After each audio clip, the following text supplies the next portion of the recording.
Hello, this is my original character drawing page, and this is Clemensia. She's my character for a DMC Devil May Cry fanciful story. Before anything, I apologize for not being able to do a voiceover explanation to my reboot Lucia before, but I promise next time I will. So to start, I am actually just gonna read my profile sheet of Clemensia here. Clemensia, the Merciful One, an ancient human turned into a plain angel. She is renowned for her ability to care for and communicate with 1,000 beasts. She especially cared for the war creatures during the height of the demon encroachment and the angel's judgment. She is the second seal keeper encountered on Mallet Castle itself on Rocketmore Town, along with the children she managed to rescue from the abducted bus. She is accompanied by a flying horse called a Terbus, named Pegasus, and an unnamed Arales, a giant flying dog. She appears as a normal human, working as a humanitarian to hide her true form, an angelic being dressed in an orange gown. After rescuing the children, she informs Dante and Cat of her seal, broken in half and kept by a cambion named Belrofontes, which Clemensia was supposed to safeguard all on her own. Now tasked to complete the seal, Pegasus adamantly leads Dante to locate his master. Clemensia reveals her feelings for the cambion, who in turn is imprisoned but has used it as a self-imposed exile, making it difficult for anyone to even release Belrofontes. As Dante and Pegasus release Belron, the cambion tries to rekindle his relationship with Clemensia.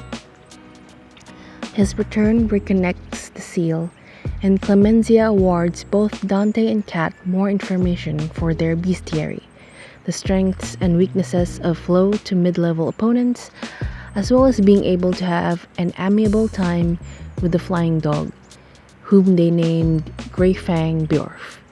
Cat provides the first name Greyfang, while Dante the surname Bjorf. Okay, so yeah, that's a lot of information, but just to summarize, she's overall a very kind, immortal character who has a strongly humanistic perspective, and she's especially more protective of animals and children. Her love for Bellerophon further emphasizes how she doesn't have a judgmental attitude towards people. Because the thing is, Bellerophon was a product of a demon essaying his human mother. And furthermore, Bellerophon himself used to be a selfish and quite absorbed person until he is humbled by Clemensia. Anyway, Bellerophon's story would come in a different time. For now, I'll discuss my references and influences for Clemensia. I was drawn to one of the creation myths in West Africa, the deity Mawu-Lisa and its primeval serpent named Aido Huedo. So that's why you can see a lot of snake-like or very snake jewelry. Those are jewelry around her, by the way. Yeah, but some of them could be real. I don't know. I didn't quite try to differentiate which one's a jewelry, which one's a real snake. But anyway, I was also drawn to two mother-daughter figures within the folklore of Mawu-Lisa, that of Gibadu. I'm really sorry if I'm mispronouncing some of the names. So anyway, so the mother Gibadu, one of the first daughters of Mawu-Lisa, and Gibadu's daughter Minona. So both of whom uphold the divine powers of creation to their deity Mawu-Lisa. And personally, I see that as a way of upholding tremendous responsibility on the powers they have. Clemensia's name also means clemency, which itself is from an ancient Roman mythology of Clementia.